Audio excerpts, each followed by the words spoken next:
Hello, it's me. So, behind me, we find the ever informative and wonderful Daniel Shensmith, the Black Belt Barrister. Do go over to his channel and give him a look. Everything he says is couched within the law, within legality, so it's all useful information.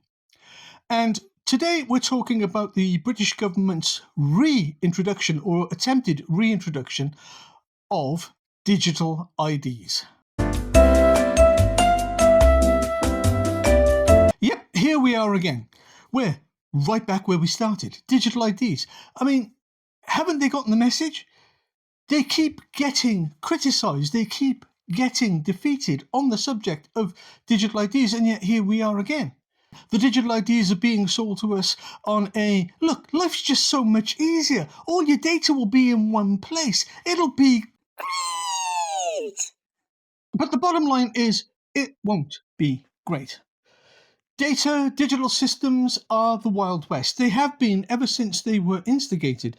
Data isn't safe, no matter what the government would believe. And I and Mr. Shensmith are of one mind in this matter. We hear stories of large, credible, weighty, important corporate entities having a leak of data. Leak. It sounds so insignificant, doesn't it? It's just a leak. It's fine. It's not a problem. It's just a leak.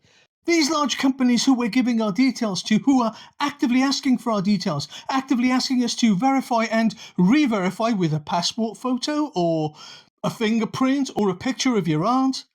And don't worry, the information doesn't go anywhere. It's stored locally. Or, better still, it's deleted after, 3 months?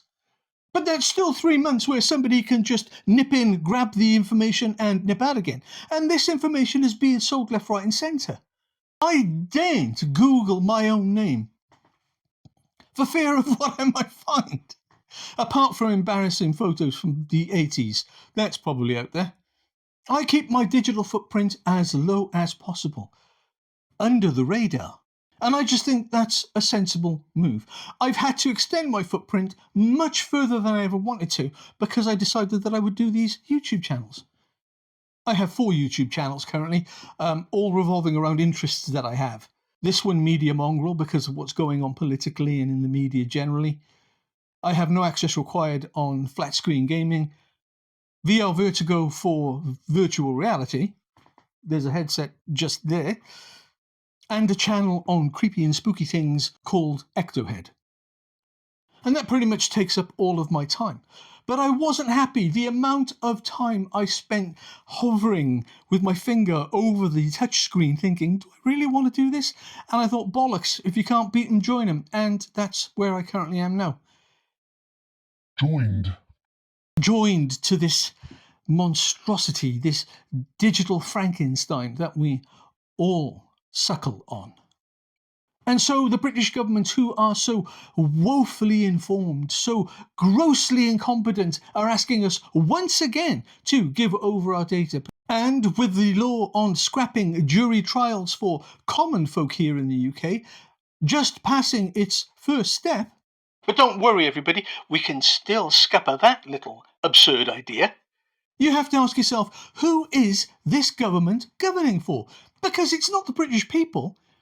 They're turning this beautiful little island into some kind of open digital prison? Would that be a good way of putting it? Who is pulling the strings? I've speculated in previous videos about who I think it may be. Keir Starmer is a Labour friend of Israel. Could it be the Mossad? Or is it the Fabian Society, with everybody's favourite ex-Prime Minister Tony Blair? Or is it in fact one of the other many various, very well-moneyed individuals who are casting their net far and wide in order to shape the planet we live on? I'm just an ordinary chap, and so is Daniel Shensmith. And our channels aren't born out of nothing. We see that there's something wrong, and so we decide we need to speak about it. I am telling anybody who gets to see this, do, please, resist digital ID. Resist digital currency. Resist anything that anybody in an expensive suit in a position of power is trying to sell you for convenience sake, because you can bet your bottom dollar it's not going to benefit you one tiny bit. And so I'd like to finish by saying, do go over and watch Daniel Shensmith, the Black Belt Barrister. He is very well worth your time. And remember, beware of political snake oil salesmen. They don't have your best interests at heart. So do like, subscribe and share the channel. It really would help things. And until next time, do look after yourselves.